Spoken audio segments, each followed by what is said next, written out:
Everyone, मैं आपका दोस्त आलोक। आज मैं आपके सामने लेकर आया हूँ एक भूतिया कहानी जो कि एक सच्ची घटना पर आधारित है। अमित अपने दोस्तों के साथ एक सुनसान गांव की यात्रा पर निकला था।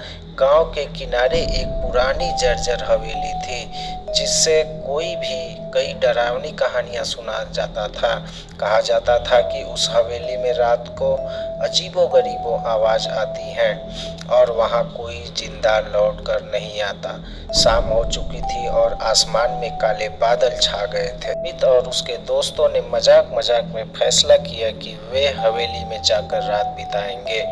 हवेली तक पहुंचते ही वहां की अंधेरी और डरावनी खामोशी ने सबके रोंगटे खड़े कर दिए, लेकिन हिम्मत जुटाकर अमित और उसके दोस्त हवेली के अंदर दाखिल हो गए। हवेली के अंदर फर्श चरमरा रहे थे, दीवारों पर झाले फैले हुए थे और ठंडी हवाएं उनकी कानों में सिसकारियां भर रही थी। अमित को बार बार ऐसा लग रहा था कि कोई छाया उसके पीछे चल रही है, लेकिन उसे सिर्फ उसका भ्रम मानकर नजरअंदाज कर दिया गया। धीरे धीरे रात होने लगी और ठंडी हवा बहने लगी। अचानक हवेली की एक कोने से रोने की आवाज आने लगी।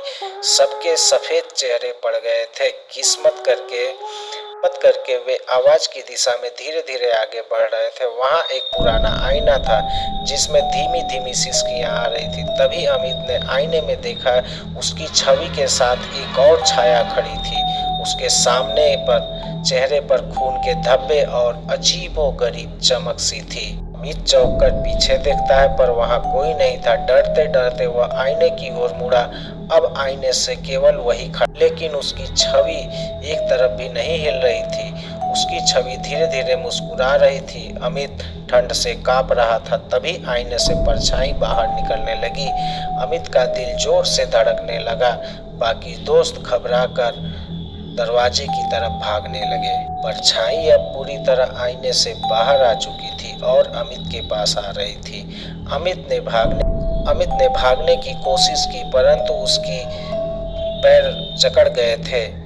अमित की चीख उसके दोस्तों के कानों में गूंज उठी, लेकिन जब उन्होंने पलटकर देखा तो अमित वहां नहीं था। हवेली के दरवाजे अचानक जोर से बंद हो गए और चारों ओर घना अंधेरा छा गया। इस सुबह गांव के लोग हवेली के पास पहुंचे तो वहां अमित के केवल जूते पड़े मिले। अमित और उसके दोस्तों का कोई अता पता नहीं था। गांव वालों ने बस एक ही बात कही, जो हवेली में जाता है वह फिर वापस नहीं आता।